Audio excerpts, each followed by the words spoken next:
I woke up, or at least, I think I did. My body felt heavy, pinned to the mattress, as if the weight of the entire world was pressing down on me. My room looked the same, my dresser against the far wall, the bookshelves crowded with old paperbacks, the soft glow of the streetlight spilling in through the curtains. But something felt wrong, an almost imperceptible shift in the atmosphere, like a familiar melody being played in a minor key. I lay there, still as a stone, staring at the ceiling.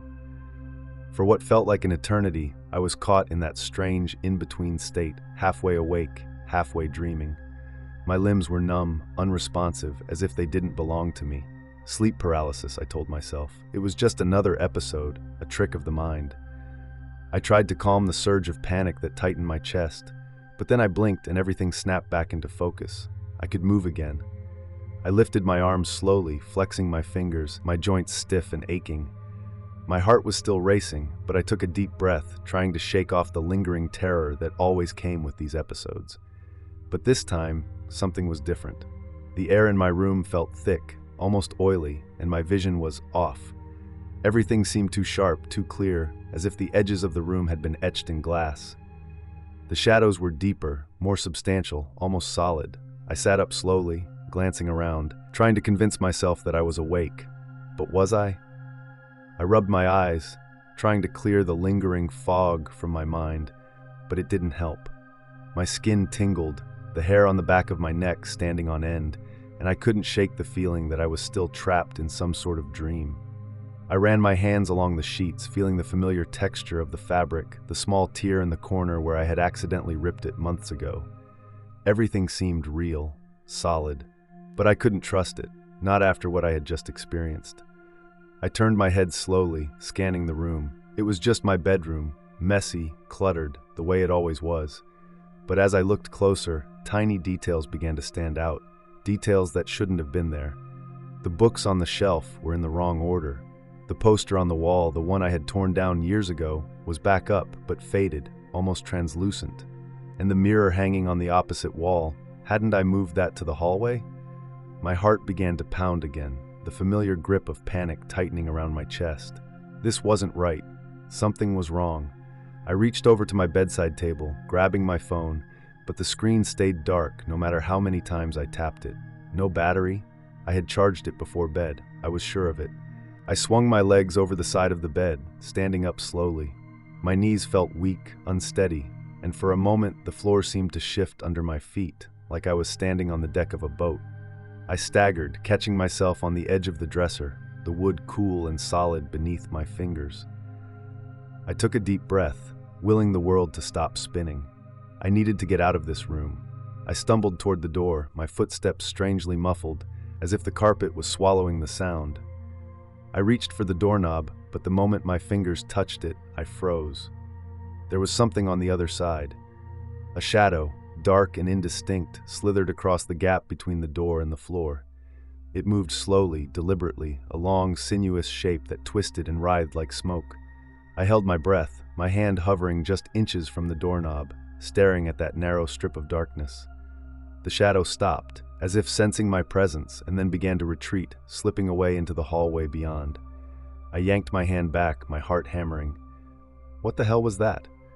I stepped back, glancing around the room, half expecting to see more shadows creeping in from the corners. But everything was still, quiet. The only sound was my own ragged breathing. Was I still dreaming? I needed to know. I pinched the skin on my arm, hard, but the pain felt dull, distant, like it was happening to someone else. I clenched my teeth and pinched harder, the skin turning red under my nails, but nothing changed. The room didn't waver, didn't dissolve into the fog of a dream. It just stayed there, solid and unchanging. I turned back to the door, hesitating. If this was a dream, then opening that door wouldn't matter. It was just a projection, an illusion. But if it wasn't, I steeled myself and grabbed the doorknob, twisting it slowly. The door swung open with a low creak, revealing the dark hallway beyond.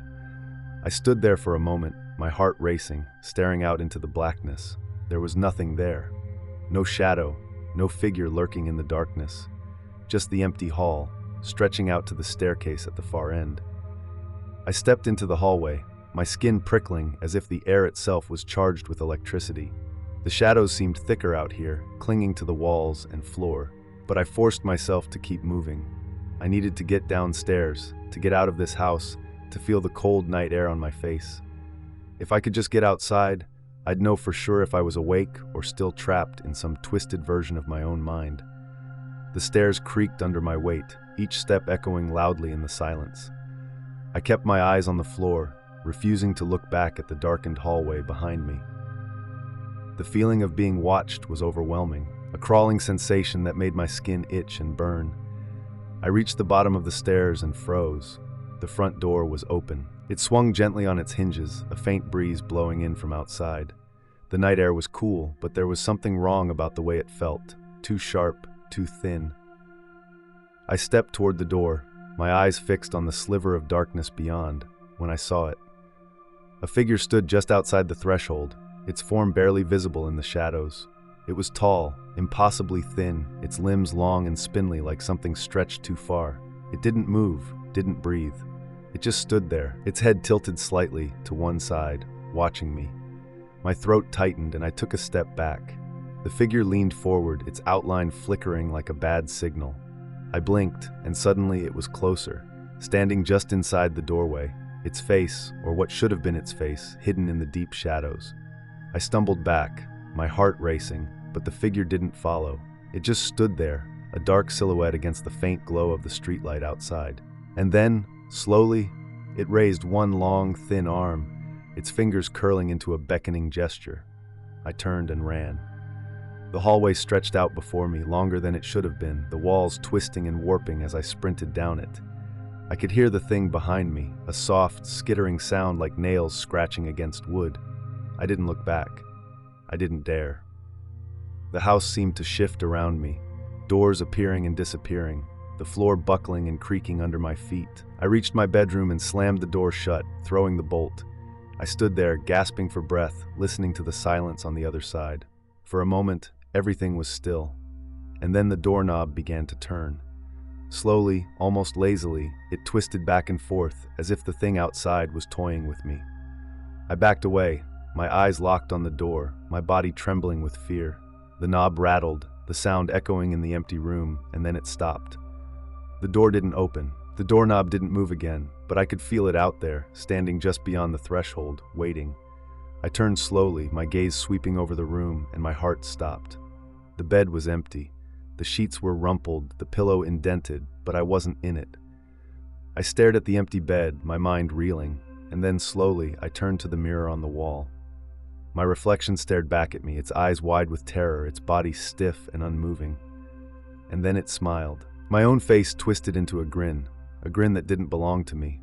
My reflection stepped forward, pressing its hands against the glass, the smile widening, the eyes dark and empty. And I knew in that moment that I wasn't awake. I had never woken up. I was still trapped, still caught in that suffocating web of dreams, and whatever was standing in the mirror wasn't me. It was waiting for me to wake up, waiting for me to take its place. The reflection leaned closer, its lips parting in a silent laugh, and I felt myself being pulled forward, drawn toward the mirror, toward that twisted version of myself. And then, everything went dark. I woke up again, gasping, my body trembling. The room was empty, the bed beneath me solid and real, but the mirror on the wall was shattered, the glass splintered and cracked, and in the shards I could see it, my reflection, still smiling, still watching. And I knew with a sickening certainty that the next time I fell asleep, I wouldn't wake up, not as myself.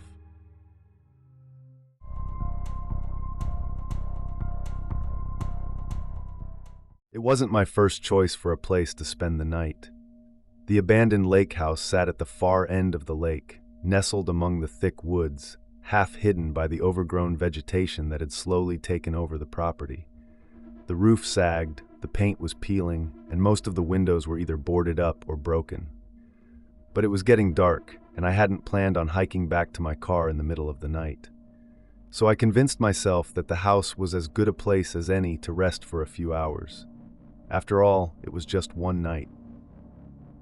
The inside of the house was even worse than I'd imagined. The smell of mildew and damp wood hit me the moment I stepped through the door, and I had to cover my nose to keep from gagging. Everything was coated in a thick layer of dust, the wooden floorboards creaking under my weight. Old, rotting furniture was scattered around, broken chairs, a sagging sofa, and a toppled-over table. There was graffiti on the walls, most of it just crude drawings and words, but some of it more disturbing. Phrases like, "never leave," "he watches," and a crudely drawn set of eyes that seemed to follow me no matter where I moved. I should have left then, but the darkness outside was growing thicker, and I didn't want to risk getting lost in the woods at night. I decided to make the best of it. I found a relatively clean spot in what used to be the living room and spread out my sleeping bag. The house was cold, and I shivered as I settled down, the wind outside howling softly through the broken windows. The night felt oppressive, the air thick with a sense of abandonment that seemed to seep into my bones. I kept my flashlight close, the beam cutting through the dark whenever I thought I heard a noise, a distant creak of the floorboards, the skittering of something small and quick in the walls. I tried to ignore it, telling myself it was just my imagination, or maybe some animals that had made their home here long after the people left. Hours seemed to pass, and sleep wouldn't come. The house was too silent, too empty, and every shadow seemed to hold something hidden, something just out of sight. I kept glancing at the boarded-up windows, half expecting to see something moving outside, or worse, looking in. Finally, sometime in the early morning hours, exhaustion won out. My body felt heavy, my thoughts sluggish, and I closed my eyes, letting myself sink into the darkness. I don't know how long I slept, but when I woke up, everything had changed. My eyes opened, but I couldn't move. I was lying on my back, staring up at the cracked, moldy ceiling, my body completely frozen. Panic surged through me, but I couldn't even twitch my fingers, couldn't shift my head. I was trapped in my own body, my muscles locked in place, as if I were bound by invisible chains. I tried to scream, but my mouth wouldn't open. I could only lie there, my eyes darting frantically around the room, searching for something, anything, that would help me.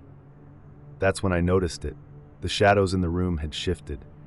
The corner of the living room, the one that had been empty when I laid down, was now darker, the blackness there thick and impenetrable, like a pool of ink. I stared at it, my heart hammering in my chest, and slowly, a shape began to emerge. It was subtle at first, just a slight movement, a shifting of the darkness, but then I saw it. A figure, hunched and twisted, unfolding itself from the shadow. It was tall, impossibly thin, its limbs long and angular, the joints bending in ways that made my stomach turn. The head was bowed, the face hidden in the dark, but I could feel its eyes on me. Even though I couldn't see them, I knew it was watching me. I wanted to close my eyes to shut out the sight of it, but I couldn't. My gaze was locked on the figure as it slowly stepped forward, its movements unnaturally fluid, like a spider creeping toward its prey. The floorboards didn't creak beneath its weight. It moved soundlessly, gliding across the rotting wood, its shadow stretching out toward me like fingers reaching to pull me in. The figure stopped at the foot of my sleeping bag, towering over me, its head tilted slightly to one side as if it were studying me. I could see more of it now, the way its shoulders jutted out sharply, the long, thin arms that hung limply at its sides. The skin was pale, almost translucent, and where its face should have been, there was nothing but smooth, blank flesh. My chest tightened as the thing slowly bent down, leaning closer until its head was level with mine. I could see every detail now. The way the skin rippled slightly, like fabric stretched too tightly over bone, the faint impression of something moving just beneath the surface. It brought one hand up, long fingers twitching slightly, and reached out toward my face.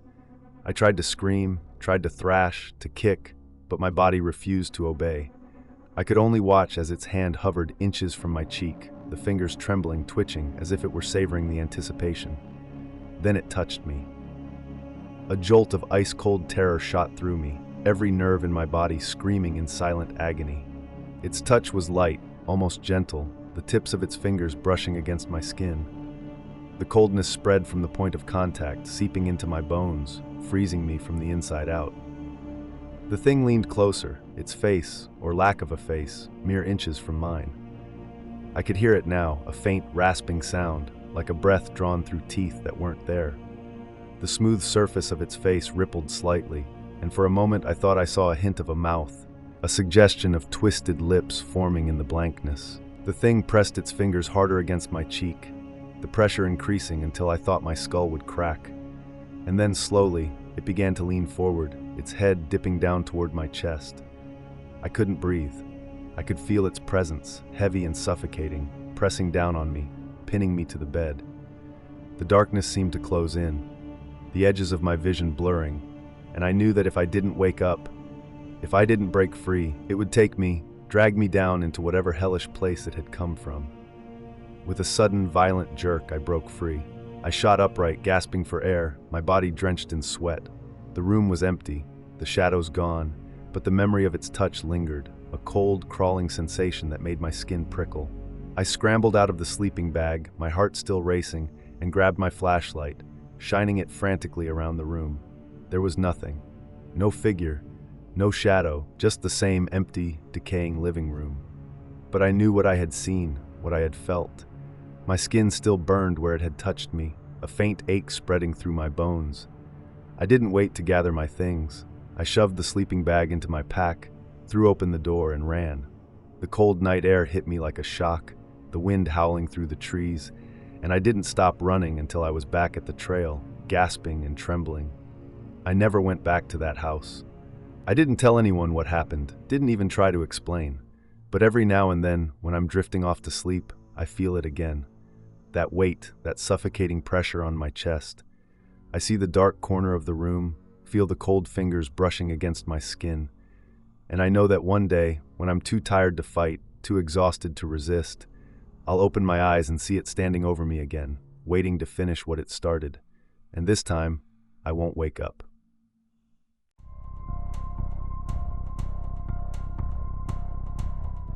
It started with small things at first. Waking up in the middle of the night, unable to move, my heart hammering in my chest as if I'd been running. At first, I thought it was just nightmares, the kind that cling to you even after you open your eyes. I'd lie there, frozen in bed, staring at the shadows on the ceiling, waiting for my body to wake up completely. It would last only a few seconds, maybe a minute at most, and then I'd be able to move again, shaking it off with a deep breath. But then the episodes began happening more frequently. I would drift off to sleep, my body heavy and exhausted, only to find myself trapped in that strange limbo state, somewhere between waking and sleeping, paralyzed and terrified. The feeling of being held down, of something pressing against my chest, became stronger each time, as if some invisible force was bearing down on me. I started avoiding sleep. I'd drink coffee late into the night, keep the TV on at all hours, anything to keep myself awake. I'd try to power through until dawn, waiting for the sun to come up before letting myself nod off.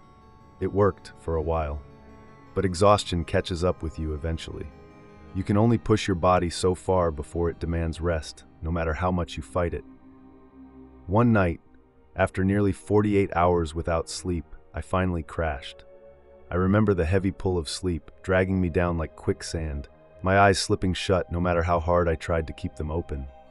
And then I was out, swallowed up by the darkness. When I woke up, I couldn't move. My eyes flew open, my heart already pounding, but my body felt like lead, pinned to the bed by some invisible weight. I tried to lift my arms, to wiggle my fingers, but nothing happened. The familiar feeling of panic surged through me, but this time it was different. This time I wasn't alone. There was something in the room with me. I couldn't see it, not at first, but I could feel its presence.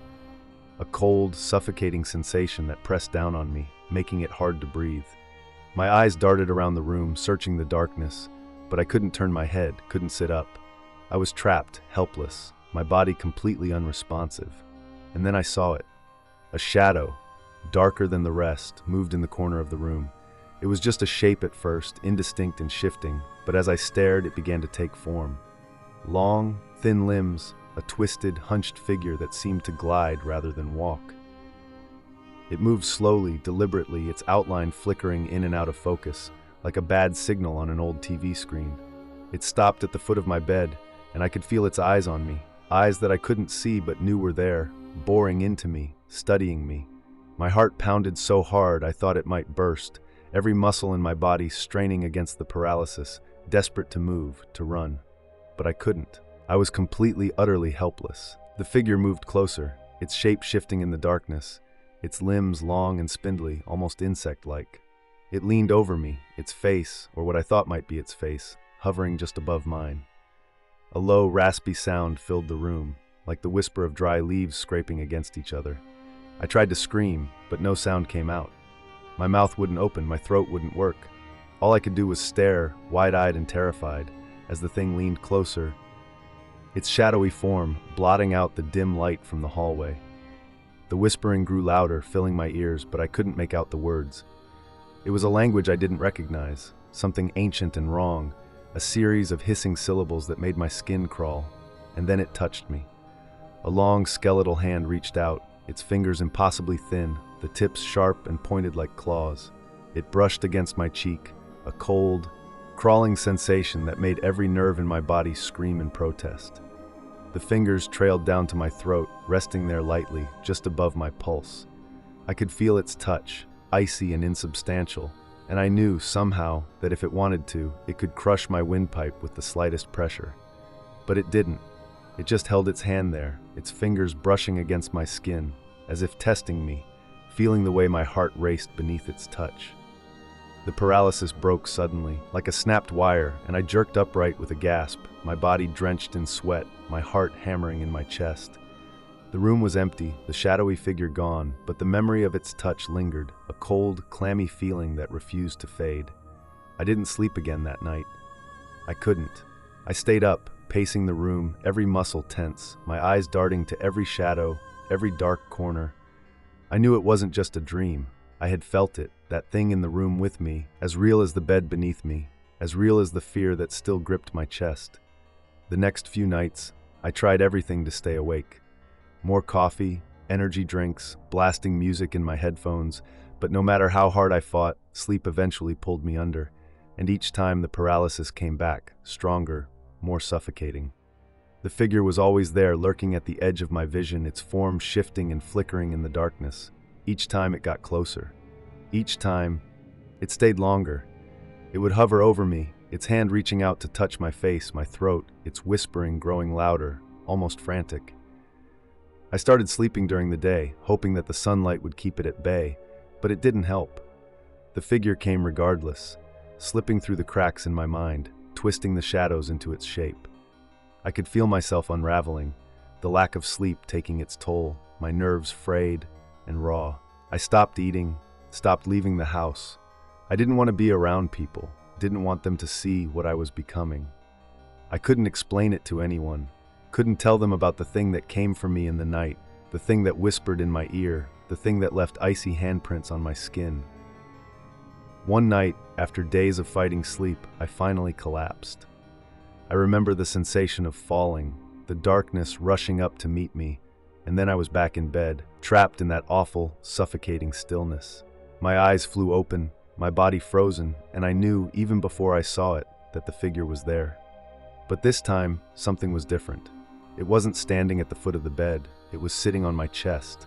I could feel its weight, crushing, suffocating, its cold, clawed hands pressing down on my shoulders, pinning me to the mattress.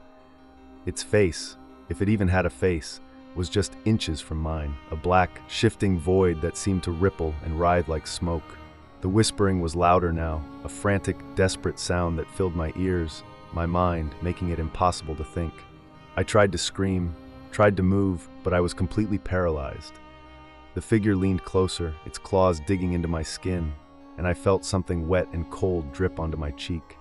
A low, rasping laugh filled the room, and I realized with a sickening jolt of terror that it wasn't just touching me anymore. It was sinking into me. I felt its cold, insubstantial form pressing against my skin, pushing through my flesh, slipping inside me. The sensation was unbearable, like ice spreading through my veins, like oil seeping into my bones. My vision blurred, the room spinning around me, and I knew, somehow, that if I didn't wake up, if I didn't get out of that bed, it would take me. It would become part of me. With a final desperate effort, I wrenched myself free, the paralysis breaking with a violent jolt. I sat up, gasping, my body trembling, the sweat cold on my skin. The room was empty, the shadowy figure gone, but I knew it wasn't over. The next morning I noticed the bruises. dark, finger-shaped marks on my shoulders, my throat, as if something had gripped me, held me down. I tried to tell myself it was just my own hands, that I had done it to myself in my sleep, but I knew the truth. It's still with me, hiding just below the surface, waiting for the next time I close my eyes. And each time it gets a little closer, a little deeper. I'm afraid to sleep now. I'm afraid that the next time I wake up, I won't be alone. And when I look in the mirror, I see something else looking back. Something dark, something twisted, something that isn't quite me. And I know that one night I won't wake up at all. It will take me completely, and I'll be trapped in the darkness forever, a silent prisoner inside my own mind.